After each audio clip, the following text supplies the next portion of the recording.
একটা চমৎকার সুখবর আছে দর্শক, আমাদের অনেকেই আপনারা হতাশ হয়েছিলেন, অনেকে ক্ষুব্ধ হয়েছিলেন।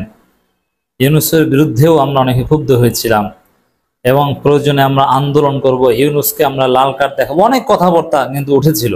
ইউনূসকে ক্ষমা চাইতে হবে, জবাব দিতে হবে, নানান কথাবার্তা উঠেছিল। কি কারণে? ওই যে প্রফেসর ইউনূস নিউ ইয়র্কে একটা সাক্ষাৎকারে মেহেদী হাসানের সাথে বলেছিল যে আওয়ামী লীগের নিষেধাজ্ঞা নাকি বলেছিল, যদি আমার কোনো আলোচনা এইভাবে আমি বলিনি, আওয়ামী লীগের নিষেধাজ্ঞা যে কোনো সময় উঠে যেতে পারে, আওয়ামী লীগের কার্যক্রম সচল হতে পারে, এরকম একটা বক্তব্য নিয়ে প্রফেসর ইউনূসের তোলপাড় সৃষ্টি হয়েছিল। এবং আওয়ামী লীগের লোকজনও খুব আনন্দের সাথে দেখলাম, আমার আওয়ামী বন্ধুরা, বড় ভাইরা শেয়ার করছেন এবং ক্যাপশন দিচ্ছেন, চাচা যমুনা কত দূর। মানে তাদের মনে খুব আশা বেঁধেছিল যে না, ইউনূস আওয়ামী লীগের কার্যক্রম সচল করে দিবে।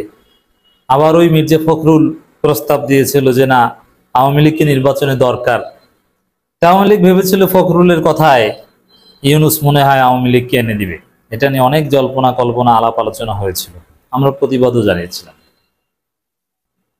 কিন্তু না, প্রফেসর ইউনূস নড়েচড়ে বসেছেন, ইউনূসের দপ্তর সবকিছু ক্লারিফাই করছেন। আওয়ামী লীগের নিষেধাজ্ঞা তুলে নেওয়া হবে এমন কোনো কথা বলি নেই, তুলে নেওয়া হবে না। আমি অবশ্য মজা করে বলেছিলাম তুলে নেওয়া হবে 2071 সালে। 1971 সাল না, 2071 সালে আইসেন যদি কেউ বেঁচে থাকে। তার আগে নিষেধাজ্ঞা তুলে নেওয়া হয় কিনা সন্দেহ আছে।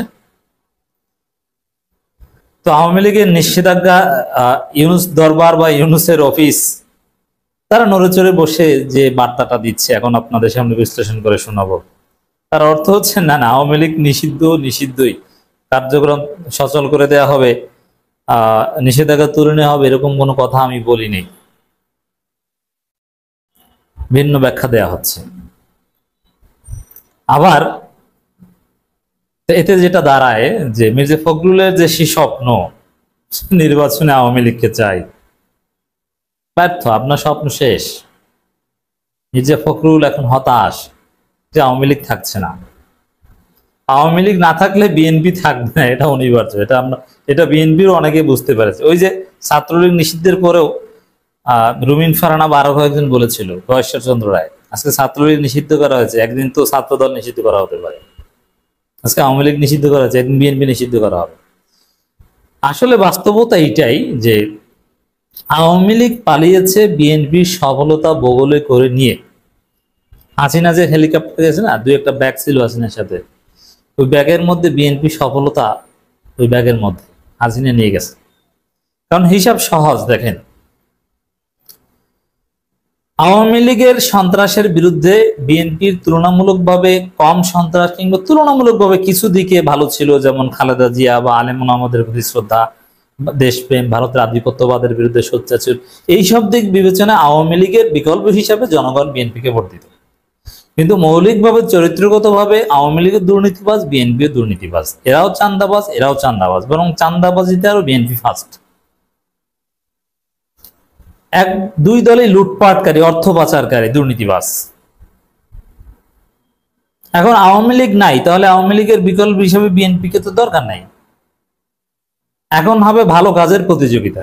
এখন এতদিন প্রতিযোগিতা খারাপে প্রতিযোগিতা, বেশি খারাপ কি আওয়ামী লীগ, অতএব আওয়ামী লীগকে আমরা চিনি না, আমরা বিএনপিকে ভালোবাসি। এখন খারাপ তো চলে গেছে, এখন তো খারাপে প্রতিযোগিতা হবে না কে বেশি খারাপ, এখন প্রতিযোগিতা হবে কে বেশি ভালো। এই জন্য এই প্রচলিত বিএনপি চলবে না। আওয়ামী লীগ পালানোর সাথে বিএনপি সফলতা নিয়ে গেছে, হোয়াটএভার। তো দর্শক, খবর, আওয়ামী লীগের কার্যক্রমের উপর নিষেধাজ্ঞা তুলে নেওয়ার কথা বলেননি প্রধান উপদেষ্টা, বাংলা ফ্যাক্ট। এটি একটা সুখবর যে বলেন না, এর মানে কি আওয়ামী লীগের কার্যক্রম নিষেধাজ্ঞা থাকবে, আওয়ামী লীগ নিষিদ্ধ থাকবে, আওয়ামী লীগ নির্বাচন করতে পারবে না, এটাই চূড়ান্ত কথা। সো গেট রিল্যাক্সড এবং আপনার আনন্দে থাকেন আওয়ামী লীগ নির্বাচনে থাকতে পারবে না। আওয়ামী লীগের ভাইরা যারা আছেন, আমাদের দর্শক, আপনাদের জন্য বলবো যে ভাই, আপনারা কি জামাত করবেন না বিএনপি করবেন না এনসিপি করবেন, ওইটা ঠিক করেন। আওয়ামী লীগের পেছনে আর ঘুরেন না।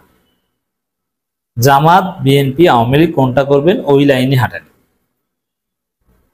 তো দর্শক, এখানে আমরা যেটা দেখতে পাচ্ছি, আওয়ামী লীগের কার্যক্রমের উপর নিষেধাজ্ঞা তুলে নেওয়ার কথা বলেনি প্রধান উপদেষ্টা। বাংলা ফ্যাক্ট অনুসন্ধান টিম জানায়, প্রধান উপদেষ্টা ডক্টর মোহাম্মদ ইউনূস বলেছেন, কার্যক্রম নিষিদ্ধ অবস্থায় দলটি আমি আসছি। জাতিসংঘের সাধারণ পরিষদের অধিবেশনের ফাঁকে সংবাদ মাধ্যম জেটিওকে সাক্ষাৎকার দেন প্রধান উপদেষ্টা।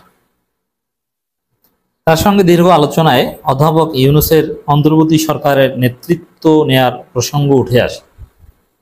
সাক্ষাৎকারটি গত সোমবার 29 সেপ্টেম্বর প্রকাশ করে জেটিও। প্রকাশের পরই এটা নিয়ে তোলপাড় সৃষ্টি হয়। আওয়ামী লীগ বিএনপিতে খুশির বন্যা আমরা দেখেছিলাম। বিএনপিতে কেন খুশির বন্যা? ওই যে মির্জা ফখরুল আওয়ামী লীগকে চায় বা বিএনপি চায়, এটা হচ্ছে। আর আওয়ামী লীগ আসতে পারলে তো খুশি। সাক্ষাৎকারে জাতীয় নির্বাচন আগামী বছরের ফেব্রুয়ারির আগে কেন হচ্ছে না?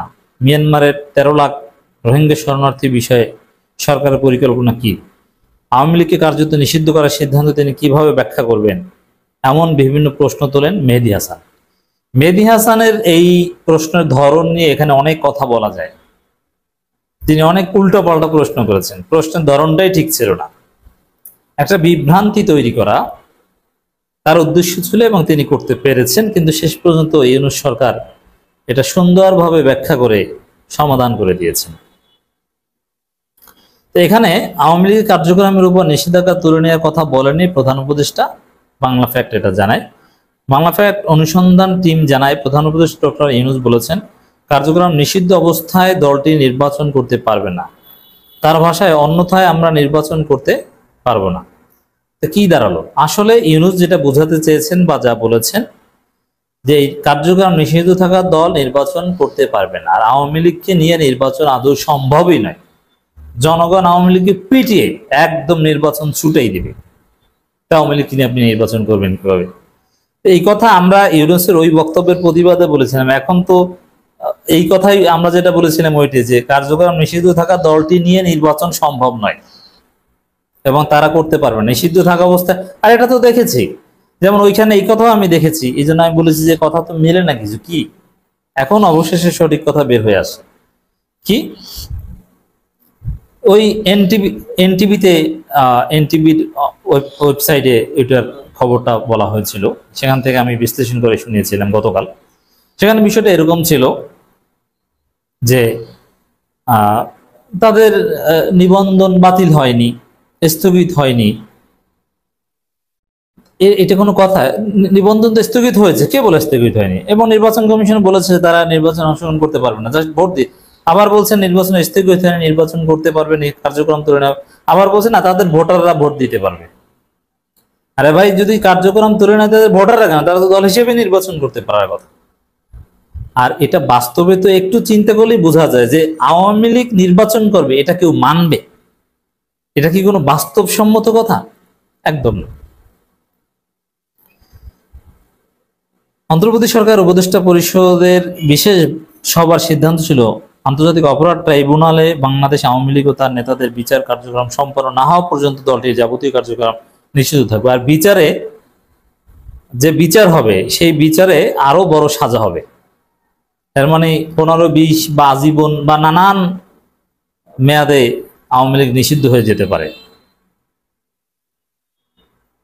তো দর্শক, মূল কথা তাহলে কি দাঁড়ালো? যে আওয়ামী লীগ নিষিদ্ধ থাকছে, আওয়ামী লীগকে নিয়ে নির্বাচন করা সম্ভব না। এখন মির্জা ফখরুল ইসলাম আলমগীর আপনি কান্নাকাটি করেন, আপনার প্রিয় আওয়ামী লীগকে নির্বাচনে আনা হচ্ছে না। আর যারা খুশি হয়েছিলেন যে শীঘ্রই আওয়ামী লীগের কার্যক্রম সচল হবে, না, হচ্ছে না, হবে না। আওয়ামী লীগ বলতে কোনো দল বাংলাদেশে থাকবে না। 2071 সালের পর যোগাযোগ করে